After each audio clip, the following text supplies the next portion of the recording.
आदाब नाजरीन, कुछ बातें संजय लीला भंसाली साहब से। अभी उनकी वेब सीरीज़ आई है नेटफ्लिक्स पर, हीरा मंडी। उन्होंने तवायफ़ों के ऊपर एक कहानी बनाई है, अंग्रेज़ों के ख़िलाफ़ लड़ने वाली तवायफ़ों के ऊपर। तो नेटफ्लिक्स पर ये सीरीज़ आई है और इसे लोगों ने देखा और थोड़े बहुत क्रिटिसिज्म के साथ लोग इसे पसंद कर रहे हैं। क्रिटिसिज्म इस बात का कि तवायफ़ों को उर्दू बोलता हुआ दिखाया गया है, जबकि लाहौर की तवायफ़ें उर्दू नहीं बोलती थी, वो पंजाबी में बात करती थी। फिर वो उर्दू बोल रही हैं तो उनका तलफ़ुज़, उनका प्रोनाउंसिएशन बहुत ही अजीब सा है उर्दू में, वो सही से बोल नहीं पा रही हैं। हीरा मंडी सीरीज की कहानी में दिखाया गया है कि हीरा मंडी की तवायफ़ें अंग्रेज़ों के खिलाफ लड़ीं, जबकि ऐसा तारीख में कहीं पढ़ने में नहीं आता, बल्कि असलन अंग्रेज़ों के खिलाफ लखनऊ और कानपुर की तवायफ़ों के लड़ने का जिक्र तारीख में मिलता है। खैर, ये कहा जा सकता है कि भंसाली साहब ने अपनी सीरीज़ की कहानी बनाने के लिए सच और तसव्वुर का मेल जोल करके एक अच्छी कहानी सामने रखने की कोशिश की थी। हालांकि सीरीज देखने वालों को कहानी से ज़्यादा किरदारों से कनेक्शन महसूस हो रहा है। खैर, अब बात कर ली जाए कि तारीफ किस चीज़ की हो रही है। तो तारीफ है उनकी सीरीज़ की खूबसूरती की। उनकी सीरीज़ में जो सेट्स बने हैं, जो एक्ट्रेसेस के गहने हैं, कपड़े हैं, मेकअप है, उनका पूरा लुक है, वो बहुत खूबसूरत नज़र आ रहा है। अगर ये कहा जाए कि संजय लीला भंसाली की एक्ट्रेसेस अप्सराएं नज़र आ रही हैं तो कोई अतिशयोक्ति वाली बात नहीं होगी। वो लोग वाकई बहुत खूबसूरत नज़र आ रही हैं और ख़ासकर अदिति राव हैदरी, वो बहुत ज़्यादा खूबसूरत नज़र आ रही हैं। उनको देखकर मुग़ल आज़म की अनारकली यानी मधुबाला की याद आती है। हालांकि लुक्स में वो मधुबाला से काफ़ी अलग हैं, लेकिन फिर भी उनका जो पूरा अटायर है वो देखकर मुग़ल आज़म की मधुबाला की याद आती है। वैसे तो इस सीरीज़ में कई तवायफ़ों की कहानियाँ दिखाई गई हैं, लेकिन अगर ये पूछा जाए कि ये सीरीज़ किस एक एक्ट्रेस के नाम है तो सीधे तौर पर अदिति राव हैदरी का नाम लिया जा सकता है। सीरीज़ में अदिति की खूबसूरती देखते ही बनती है और उनकी एक्टिंग भी अच्छी है। उनका किरदार बिब्बो जान कानपुर की अजीज़न बाई से इंस्पायर्ड है। अजीज़न बाई अंग्रेज़ों के खिलाफ 1857 में क्रांतिकारियों का साथ देती थीं, इसीलिए अंग्रेज़ों ने अजीज़न बाई को सजाए मौत दे दी थी।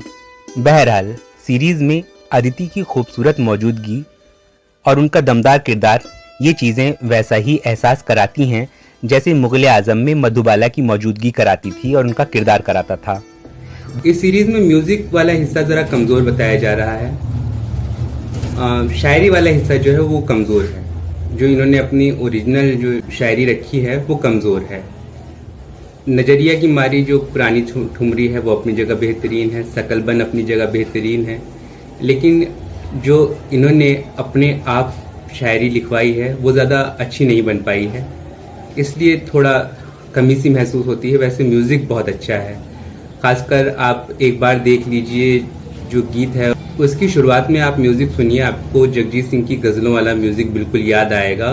मतलब इंस्ट्रूमेंट्स का वैसा ही इस्तेमाल है और वो बहुत अच्छा लगता है। मतलब आप पुरानी यादों में खो जाते हैं। वो म्यूज़िक सुनते हुए आप पुरानी यादों में खो जाते हैं। वो म्यूज़िक बहुत प्यारा है। इसी तरह से हर गीत में म्यूज़िक बहुत अच्छा है, ताने बहुत अच्छी हैं। राजा हसन साहब ने शकलबन बहुत अच्छा गाया है। म्यूज़िक बहुत अच्छा है, लेकिन शायरी पर थोड़ा ध्यान देना चाहिए था। बहरहाल, ये सीरीज़ देखकर या संजय लीला भंसाली साहब के दूसरे जो हिस्टोरिकल बैकग्राउंड्स पर उनकी फिल्में वगैरह बनती हैं वो देखकर एक बात तो कही जा सकती है कि आज के ज़माने में अगर मुग़ल आज़म बनाई जाए या पाकीज़ा बनाई जाए तो वो संजय लीला भंसाली साहब बहुत अच्छे तरीके से बना सकते हैं, क्योंकि खूबसूरती को देखने की नज़र वही है उनके पास जो कि के आसिफ साहब के पास थी, जो कि कमाल अमरोही साहब के पास थी। तो उनके फ्रेम्स में भी काफ़ी आपको नज़र आता है मुग़ल आज़म। उनके फ्रेम्स में भी आपको मुग़ल आज़म और पाकीज़ा की झलक नज़र आती है कि उन्होंने वहाँ से इंस्पायर होके ये सीरीज़ वगैरह बनाई हैं। तो फिर हमारा तो ये कहना है जलीला भंसाली से, ये कहना है कि अब आप नकलियत की आप फर्जी कहानियाँ छोड़िए और असलियत की कहानी पर फिल्म बनाइए, अपने उमराव जान पर बनाइए, अजीज़न बाई पर बनाइए, मुगल आज़म पर बनाइए, तो वो और बेहतरीन फिल्म बनकर तैयार होगी और उसको देखने में और मज़ा आएगा।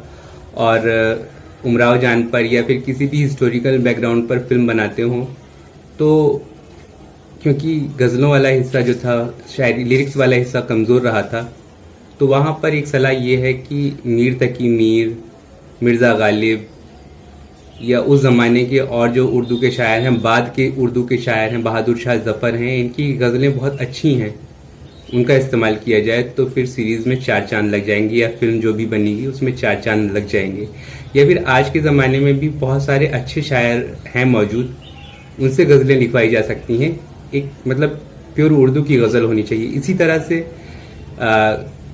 फिल्म बनाते टाइम अगर उर्दू उसमें चाहते हैं बुलवाना, तो फिर किसी उर्दू के जानने वाले से, कोई उर्दू का बेहतर तलफ़ुज़ करने वाले की मदद लेनी चाहिए, तो वो सीरीज़ जो है वो दुनिया भर में देखी जाएगी, पसंद की जाएगी। अभी भी पसंद की जा रही है, लेकिन क्रिटिसिज्म इसी चीज़ का हो रहा है कि वो लोग उर्दू नहीं बोल पा रही हैं, तो ये कमी दूर हो जाएगी।